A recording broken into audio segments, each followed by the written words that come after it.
அவன் ஒருத்தனுக்கு மனைவியா இருக்காமா? அவ புருஷன் எப்படிமா? துளசி இல்லாம போயிட்டானா? எனக்கும் பிரசனாவுக்கும் நடுவுல பிரச்சனையா இருக்கிற அந்த துளசி இல்லனா ஓகேவா? ஏதாவது ஒரு ஆக்சிடென்ட்ல அவ அண்ணாமத்தா மேல போயிட்டா பிரசனாவை எனக்கு கட்டி வைப்பீங்களா? நிஜமாவே நீ என் மகளா?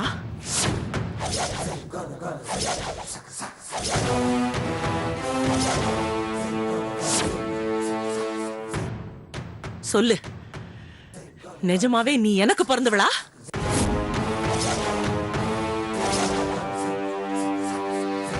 நீ என் ரத்தத்துக்கு பிறந்தவளா? சொல்லு, நீ என் கர்ப்பத்துல இருந்தவளா? என்னம்மா என்ன பேசுறீங்க நீங்க? நான் கேட்கல, நீ என்ன கேட்க வச்சுட்ட. பல உயிர்களை காப்பாத்துற உங்க அம்மா நீ கொஞ்சம் கூட கருணையே இல்லாம ஒரு உயிர் போகணும்னு முடிவு பண்ற. எனக்கு தெரியும் நீ என் பொண்ணு இல்ல. நிச்சயமா சொல்றேன், நீ என் பொண்ணு இல்ல. எதுக்குமா இவ்வளவு பதட்டப்படுற? இல்லைங்க, அவ என் பொண்ணு இல்ல. அந்த அரக்கனோட பொண்ணுங்க. இவ அந்த ஆளோட பொண்ணுதான். அது இறக்கம் இல்லாத அரக்க குணம். அந்த ஆளோட பொண்ணுங்க. என் ரத்தம் ஓடலைங்க, அந்த அரக்க ரத்தம் தான் ஓடுது. என் பொண்ணு இல்லைங்க.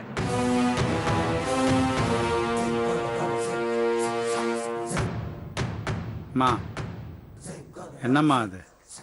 ஏம்மா இப்படி அம்மாவை சங்கடப்படுத்துற? அப்பா, எப்படியாவது அம்மாவுக்கு நீங்க தான் சொல்லி புரிய வைக்கணும். அவன் இல்லைன்னா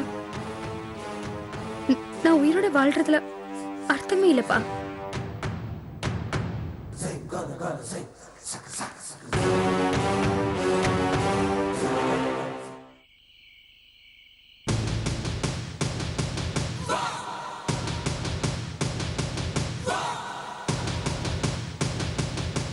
என்னதான் கோவம் இருந்தாலும் பெத்த மகளை இப்படியா மனசு கஷ்டப்படுற மாதிரி திட்டுறது?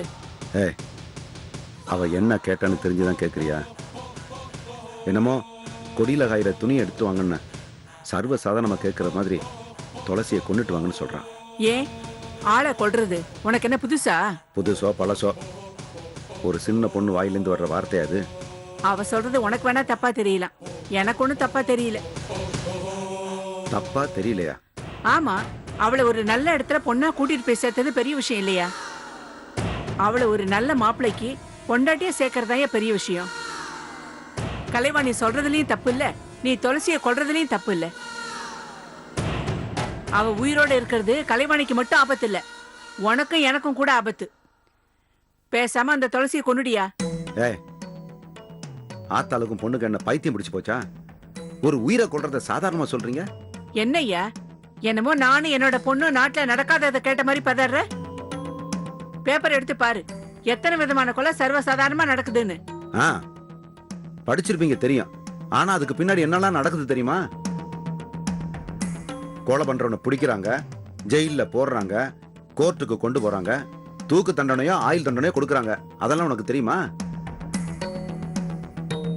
எனக்கு தெரியும். இனிமே நான் போலீஸ்காரங்கிட்ட அடி வாங்க தயாரா இல்ல, ஜெயிலுக்கு போறதுக்கும் தயாரா இல்ல, வருஷ கணக்கா கம்பி எண்ணிக்கிட்டு இருக்கிறதுக்கும் நான் தயாரா இல்ல. நீ எதுக்கு 4 பேர் பாக்குற மாதிரி கொலை பண்ண போற? காது வச்ச மாதிரி கொலை பண்ணு. ஏண்டி, நான் தெரியாம தான் கேக்குறேன். இந்த பரந்த உலகத்துல அந்த துளசி ஒரு ஓரத்துல இருந்தா தான் என்ன? அவ ஒரு ஓரமா இருந்தா நானும் என் மகனும் எதுக்கு தவளை கத்துற மாதிரி கத்திட்டு இருக்க போறோம்? அவ யாரோ எவ்வளோ இல்லீங்க, நம்ம பொண்ணு இப்ப வாழ்ந்துட்டு இருக்காளே லட்சாதிபதி வாழ்க்கை, அந்த வாழ்க்கைக்கு சொந்தக்காரி. ஏதாவது ஒரு நேரத்துல அது வெளியில தெரிஞ்சதுன்னு அடுத்த நிமிஷமே நம்ம கலைவாணி தெருக்கோடிக்கு வந்துருவா. பிரச்சனை அதோட நிக்காது. ஆள் மாறாட்ட பண்ணதுக்காக நீன்னா அவன்னு 3 பேருமே கம்பி எண்ணணும். எதுக்குயா தெரிஞ்சே நமக்கு இந்த தலைவலி? இப்ப சொல்லு, எல்லாம் தெரிஞ்சும் நாமே நம்ம சொந்த காசுல சூனிய வச்சுக்கணுமா? இத பார், கோவப்படாம நான் சொல்றத கொஞ்சம் பொறுமையா நிதானமா கேளு. இப்பதான் நம்ம மக நல்ல விதமா பணக்கார இடத்துல வாழ்ந்துட்டு இருக்கா. அதுக்கு பங்கம் வந்தா அவ நிம்மதியாவே இருக்க மாட்டா. நிம்மதியா இருக்க மாட்டா என்ன, நிச்சயமா உயிரோடவே இருக்க மாட்டா. ஆமையா, அவ பேசின பேச்சு அந்த மாதிரிதான் இருந்தது. அவ இப்ப இருக்கிற நிலைமையில இருந்து கொஞ்சம் கீழே இறங்கி வந்தாலும் சரி, நான் சொன்னதுதான் நடக்கும். அவ வேணாயா, அந்த துளசி வேணவே வேணாம். அவ இருந்தா நானும் என் மகள நிம்மதியாவே இருக்க முடியாது. அவ செத்துட்டா என் மக இப்ப இருக்கிற இடம் அப்படியே இருக்கும். அது மட்டும் இல்ல, துளசி செத்துட்டா நாளை பின்ன அந்த பிரசன்னா நம்ம கலைவாணி கைக்கே கிடைச்சிருவான். என்ன நம்பிக்கை இல்லாம பாக்குற? துளசி செத்துட்டா பிரசன்னாவ கலைவாணி தான் வழிக்கே மடக்கிடுவா. துளசி இல்லவே இல்லைன்னா கலைவாணி இப்ப வாழ்ந்துட்டு இருக்கிற வாழ்க்கை அதுல நிம்மதியா அவ இருப்பா. 10 பத்தாவதுக்கு கலைவாணிக்கு பிரசன்னாவும் கிடைச்சிருவான். ஒரே கல்லுல 2 மாங்காங்கிறப்போ அடிச்சுதானே ஆகணும். என்ன துளசிய கொன்னுடுறியா? இத பாரு, காசு பணத்துக்காக யாரையும் கொலை பண்ணல. கட்டின பொண்டாட்டி எனக்காக ஒரு கொலை பண்ண என்ன? மத்தவங்க நிம்மதிக்காக கொலை பண்ண நீ நம்ம பொண்ணோட எதிர்காலம் நல்லா அமையணுங்கிறதுக்காக ஒரு கொலை பண்ண என்ன? இத பாரு, நான் நிச்சயமா சொல்றேன், துளசியை தூக்கி நீ சவக்குழியில போட்டாதான் என் மக தலைமையில இருக்கிற மகுடம் தரையில விழாம இருக்கும்.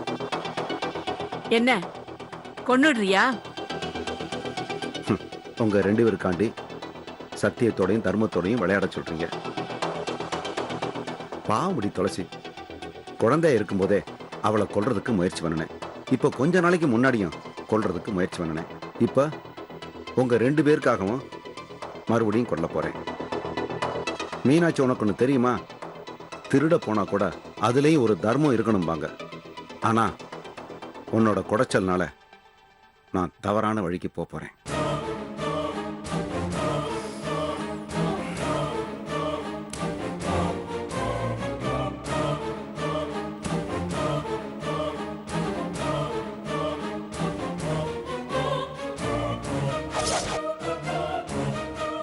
உனக்கும் எனக்கும் உள்ள உறவு அவ்வளவு சீக்கிரம் அருந்து போகாது கொண்டிருக்கு. மீனாட்சி, வாழ்றதுக்காக எந்த தப்பும் பண்ணலாம், அது தப்பு இல்லை. ஆனா வாழ்ற வாழ்க்கை தப்பா இருக்கக்கூடாது. பொண்ணுக்காகவும் பொண்டாட்டிக்காகவும் நான் தொழிலுக்கு துரோகம் பண்ண போறேன். போற இடத்துல என்ன நடக்குதோ நடக்கும். ஐயோ,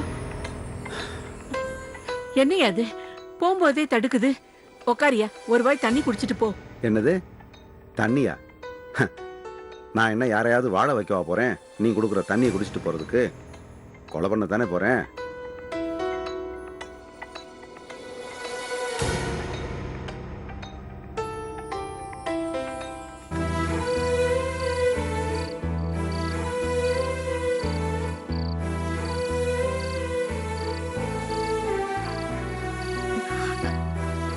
டேய், என்னடா மணி 11 ஆக போகுது, இன்னும் நீ தூங்கலையா? என்ன துளசி தூங்கட்டும்னு காத்துட்டு இருக்கியா? உன்னதானே கேட்டுட்டு இருக்கேன். ஆமாக்கா. எதுக்குடா இந்த தவிப்பும் தடுமாற்றமும்? நீ பண்றது எப்படி தெரியுமா இருக்க? சொந்த காசுல சூன்யம் வச்சுக்கிற மாதிரி இருக்கு. நீயா உனக்கு தேவையில்லாம ரணத்தை வர வச்சிட்டு இருக்க.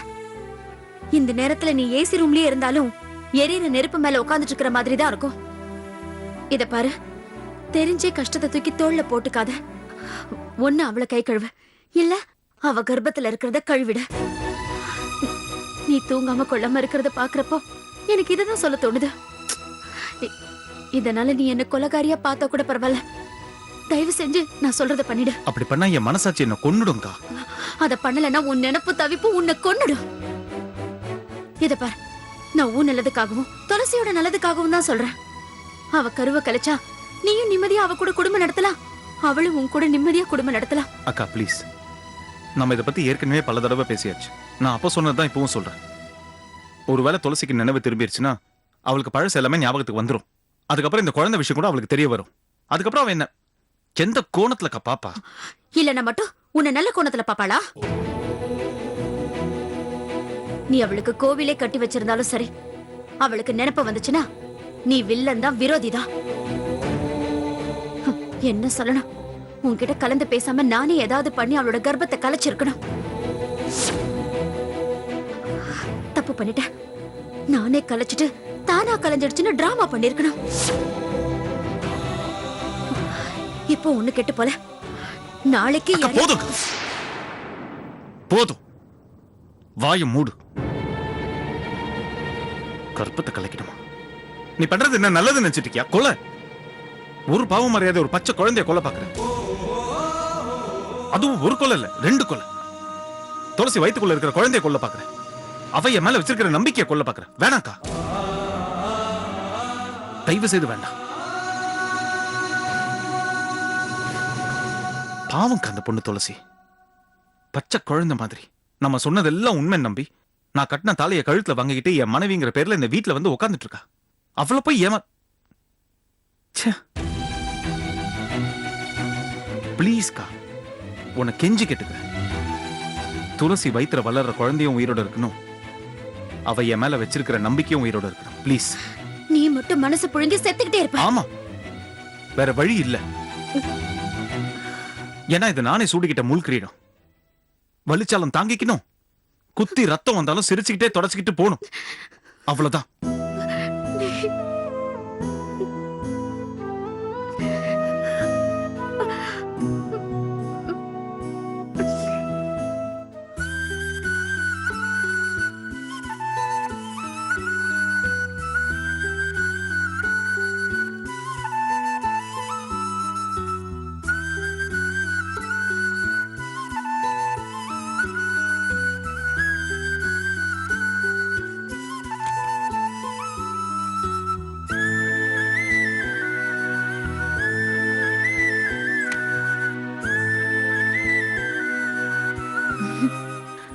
துளசி, நீ இன்னும் தூங்கல? தூக்கம் வரல. ஒரு கதை சொல்லுங்களேன். ஐயோ, கதையா? எனக்கு எனக்கு எந்த கதையும் தெரியாது. நல்லா யோசிச்சு சொல்லுங்க. ஞாபகப்படுத்தி பாருங்களேன். சரி சரி சொல்றேன். ஒரு மலை மேல ஒரு பயங்கரமான அரக்கன் இருந்தானா. அரக்கனா? எந்த மாதிரி அரக்கன்? அரக்கன்னா அரக்கன், பயங்கரமான அரக்கன். அப்படியே பெரிய பெரிய கண்ணு, பெரிய பெரிய பல்லு, பெரிய பெரிய கை, பெரிய பெரிய கால்லாம் வச்சுட்டு அப்படியே ரொம்ப பயங்கரமா இருப்பானா. அந்த அரக்கன் ஒரு பொண்ணை காதலிச்சானா. அந்த பொண்ணு எப்படி இருப்பா? அந்த பொண்ணு உன்ன மாதிரியே ரொம்ப அழகா இருப்பா. என்ன மாதிரியா? ஆமா, நான் ரொம்ப அழகா? என்ன நீ இப்படி கேட்ட? அப்படியே கொஞ்சம் திரும்பி கண்ணாடியை பாரு, உனக்கே தெரியும். பாத்திருக்கேன், கொஞ்சம் சுமாரதான் இருப்பேன். தன்னடக்கம். ஆமா, கதையை சொல்லுங்க. சரி.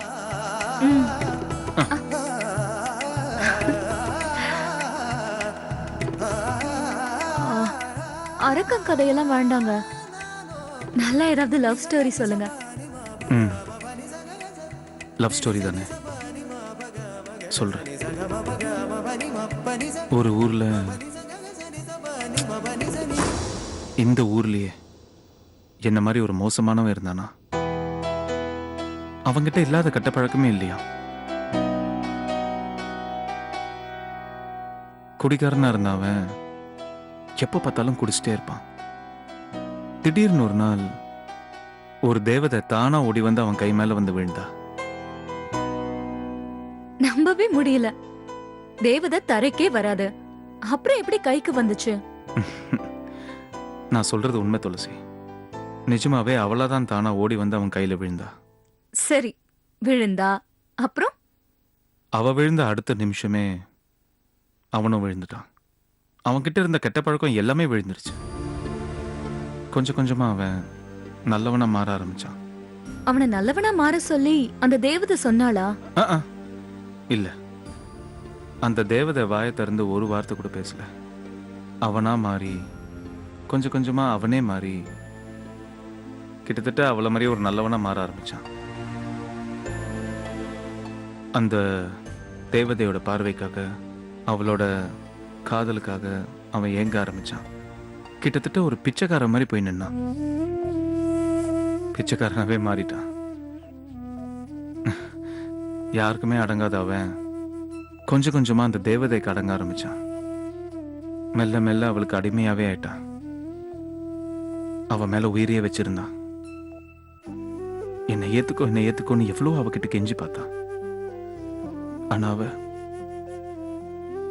அவ கொஞ்சம் கூட அவனை புரிஞ்சுக்கவே இல்லை துளசி. அவனோட காதல் அவ ஏத்துக்கவே இல்லை.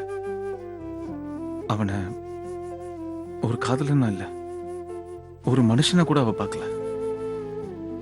அவனை ஒட்டுமொத்தமா வெறுத்தா. அவனை விட்டு விலகி போகணும்னே நினைச்சா. ஆனா அவன் பாவம் அவளோட காதல்ல சதா சர்வகாலமும் அவளை பத்தியே நினைச்சிட்டு இருந்தான். அவனோட நிம்மதி போச்சு, சந்தோஷம் போச்சு, தூக்கம் போச்சு. அவளோட நினைப்பிலேயே அவ கிட்டத்தட்ட தன்னையே மறக்க ஆரம்பிச்சான். அவ கொஞ்சம் கொஞ்சமா ஒரு பைத்தியக்கார மாதிரி ஆயிட்டான். ஆமா துளசி, நான் பைத்தியக்காரனவே ஆயிட்டேன். அப்பதான் எனக்கு நீ வேணும். என் வாழ்க்கையில நீ வந்தே ஆகணும். நீ என் மனைவியா இருக்கணும். என் வீட்டுல என்னோட சேர்ந்து நம்ம 2 பேரும் சந்தோஷமா வாழணும்னு அப்படிங்கிற ஒரு வெறி என் மனசுக்குள்ள வந்துச்சு. அந்த வெறியில என்ன பண்ணணும்னு தெரியாம உன்னை கடத்திட்டு போய் கல்யாணம் பண்ணணும்னு முடிவு பண்ண. கடத்திட்டு போனப்பதான் ஒரு ஆக்சிடென்ட் ஆகி அந்த ஆக்சிடென்ட்ல உன் பழச எல்லாத்தையுமே நீ மறந்துட்ட. அதுக்கப்புறம் தான்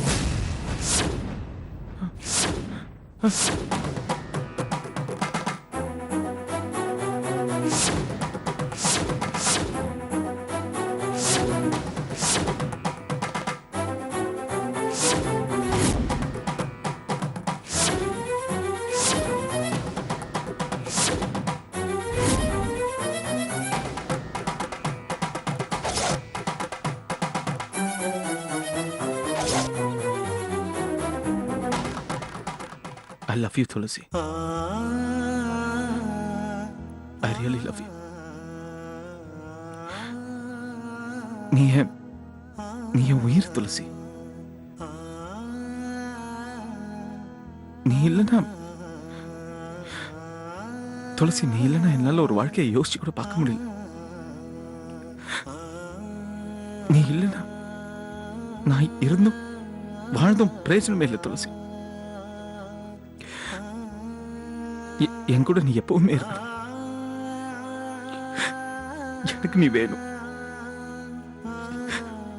எனக்கு நீ வேணும் துளசி. Because I love you.